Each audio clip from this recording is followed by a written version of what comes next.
प्यारे मित्रों, आज का प्रश्न है, गुरुदेव, विचारों की गति प्रकाश से भी तेज है, तो हम इसे देखने में कैसे सफल हो सकते हैं? बिल्कुल हो सकते हो, क्योंकि तुम्हारी गति विचारों से भी तेज है। ये स्वाभाविक प्रश्न है। जो प्रकाश की गति है बहुत तेज है। अभी इस गति को पाने में सफलता नहीं हो पाई है। किसी चीज़ को इस गति से फेंका जाए, इस गति से भेजा जाए। लगभग 3 × 10⁸ मीटर पर सेकेंड है, यानी कि सूरज की किरणें पृथ्वी तक पहुंचने में लगभग 8 मिनट 20 सेकेंड लगता है। इतनी तेज प्रकाश की गति है। और विचार की गति तो प्रकाश से भी तेज है, मतलब बहुत तेज है। तो विचार इतने तेज उठते हैं, इतनी स्पीड में उठते हैं, तो इसको हम कैसे देख सकते हैं? तो देख सकते हो। देखते नहीं हो क्या आप विचार? इसका मतलब आपकी गति विचारों से भी तेज है। प्रकाश की गति से तेज विचार की गति है, और विचार की गति से तेज आत्मा की गति है। जब हम कहते हैं विचार से भी तेज आत्मा की गति है, तो इसका मतलब ये है, ये ना समझ लेना कि आत्मा चलती है। आत्मा पहुंची हुई है, पहले से ही पहुंची हुई है। जहां विचार पहुंचेगा, विचार चलेगा फिर पहुंचेगा, तो आत्मा तो पहले से ही पहुंची हुई है। आप देखते हो, प्रश्न स्वाभाविक है कि ये कैसे संभव है, लेकिन आप देखते हो, जब आप विचारों को देखते हो तो आप देख लेते हो, अगर देखना चाहते हो। क्यों? क्योंकि आपकी गति तो विचार से भी तेज है। आप विचारों से भी पहले पहुंचे हुए हो, आप तो आत्मा हो। और कितना बड़ा सौभाग्य है और कितना बड़ा आश्चर्य है। आप ये भी देखो कि विचार चलता है कि आप देख लेते हो। वो परम तत्व, वो परम आत्मा, उसकी स्पीड क्या है? वो उसकी स्पीड ही नहीं, क्योंकि वो पहले ही पहुंचा हुआ है। जहां विचार उठेगा, जहां विचार जाएगा, उसके पहले ही आत्मा पहुंच चुकी है। आप हर जगह पहुंचे हुए हो, इसलिए विचार को भी आप देख लेते हो, यानी कि आप विचारों से भी तेज चलते हो।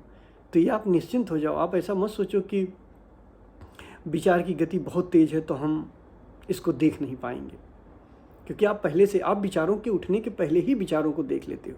सोचो आपकी पावर, आपकी क्षमता कितनी है, आप कल्पना कर सकते हो। अनंत गुना क्षमता है आपकी। और आप इतने बड़े सम्राट होके, इतने बड़े राजा होके, सम्राट होके, आप डरे हुए होते हो, ये कैसे मैं कर पाऊंगा, कैसे मैं कर पाऊंगा। और ये भी आपकी गरिमा है कि आप सोचते हो कि आप नहीं कर पाते हो, आप दीनहीन हो जाते हो। परमात्मा बहुत महान से महान हो सकता है, और परमात्मा दीन से दीन हो सकता है, अगर वो खुद को भूल जाए, जैसे लोग भूले हुए हैं। कहीं एक कहानी में पढ़ रहा था, एक शेरनी का बच्चा एक भेड़िए की झुंड में छूट गया। भेड़िए का शिकार करने गई रही होगी शेरनी, गर्भवती थी, तो उसका बच्चा वहाँ छूट गया। तो भेड़ियों ने उसके बच्चे को पाल लिया,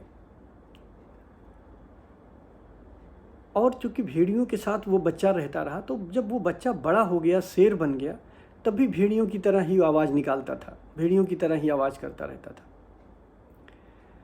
तो एक दिन एक शेर भेड़ियों के झुंड पे हमला किया। तो जब हमला किया तो देखा, यार सब तो भेड़िए भाग रहे हैं, ये शेर भी उन्हीं भेड़ियों में ही भाग रहा है एक साथ।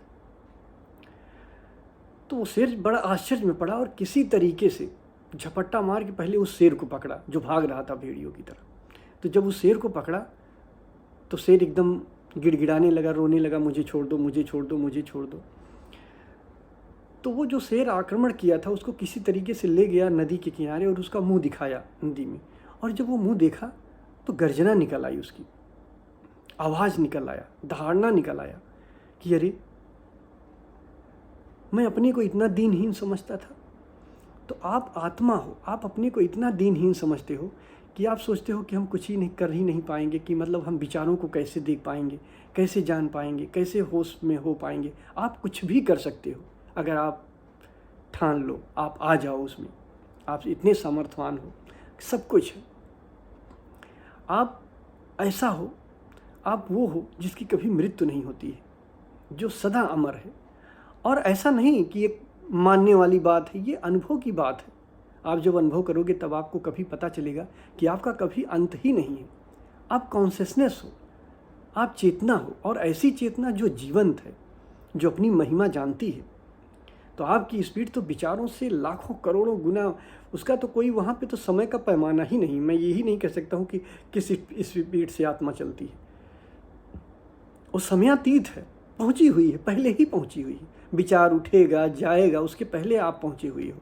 तो आप अपने आप को दीनहीन मत समझो। आप सम्राट हो, आप जैसे हो पूरे हो, कंप्लीट हो। बस सजगता के साथ उस अमृत का अनुभव करना है पूरी तरीके से। इसके लिए थोड़ी श्रम करनी, थोड़ी मेहनत करनी है। देखो, सब कुछ फ्री में नहीं मिलता। मैं आपसे बार बार कहता हूँ कि बस कहीं यही भ्रम हो जाता बार बार कि हम वेद पुराण गीता उपनिषद सब में सुन लेते हैं कि हम आत्मा है आत्मा है, और हम बस ये सोच के बैठ जाते हैं और एक गहरा संदेश मेरे मन में बैठा रहता है, बना रहता है।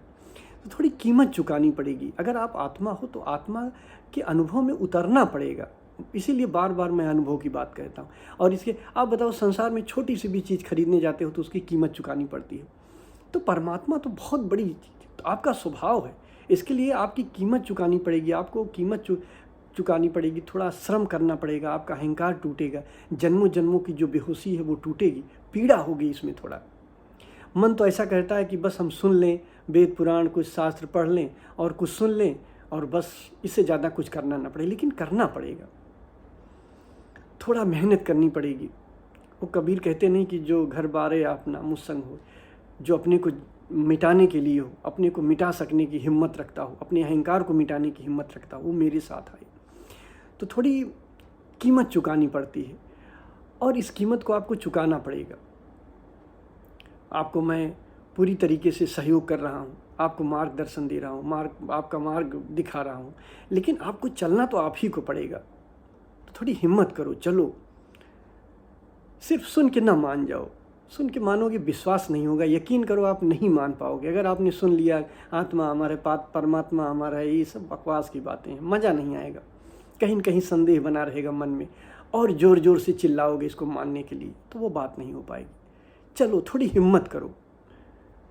साल 6 महीने 4 साल 2 साल जो समय लग जाए, अगर जन्मों जन्मों की बेहोशी, हम तो कहते हैं मृत्यु उसके समय के पहले पहले मिट जाए तो भी समझ लो वो बहुत जल्दी हो गया। कहते नहीं, अगर दिन भर का भूला शाम को घर वापस आ जाए उसको भूला नहीं कहते। तो अगर ये जो बचा जीवन है 30-35 साल 40 साल जितना भी अब समय बचा है, अगर इसमें आप मेहनत करके आप सत्य का अनुभव कर लो, बहुत बड़ी बात हो जाएगी। सदा के लिए आप संदेह मिट जाएगा और देखोगे ये परम धन परमात्मा ने सभी को बराबर दिया है। बाहर का धन तो हम कमाते हैं, किसी को, कोई अमीर है कोई गरीब है। इस धन में जो धन आप बनाते हो इसमें अमीरी गरीबी है, जो आप कमाते हो बाहर संसार में इसमें अमीरी गरीबी है। लेकिन जो धन परमात्मा ने आपको दे के पैदा किया है, आपको आपके साथ जो पैदा हुआ, उसमें कोई गरीब नहीं है। एक गरीब से गरीब आदमी भी सत्य की खोज कर सकता है, अमीर से अमीर आदमी भी। न इसके लिए हमें कोई आयोजन चाहिए, न कोई बहुत बड़ी इसका कि बहुत अमीर हो, बहुत सारी चीज़ें चाहिए, बहुत पूजा पाठ करने की बहुत सामग्री चाहिए, कुछ भी नहीं चाहिए। सिर्फ आप हो, आप ही प्रयोगशाला हो और आप ही इसमें उतर सकते हो, बस, और कुछ भी ज़रूरत नहीं। तो परमात्मा ने इस धन में सबको बराबर बनाया है, यहाँ उसने कोई पार्शियलिटी नहीं की है। और जो धन आप कमाते हो, चूँकि आपका अर्जन किया हुआ होता है बाहर संसार में, उसमें आप अमीर गरीब होते हो। सपनों के जगत में, सपनों के धन में आप अमीर गरीब होते हो। लेकिन परमात्मा के धन में, जो परमात्मा ने दे के आपको भेजा है, उसमें आप अमीर गरीब नहीं, उसमें सबको बराबर दिया है। एक भिखारी भी उस तक पहुंच सकता है और एक अमीर भी उस तक पहुंच सकता है। बस आपके अंदर हिम्मत होनी चाहिए। तो चलो, हिम्मत करो, हिम्मत ना हारो कि हम नहीं देख पाएंगे, ये नहीं कर पाएंगे। हिम्मत करो, आप कर सकते हो। धन्यवाद।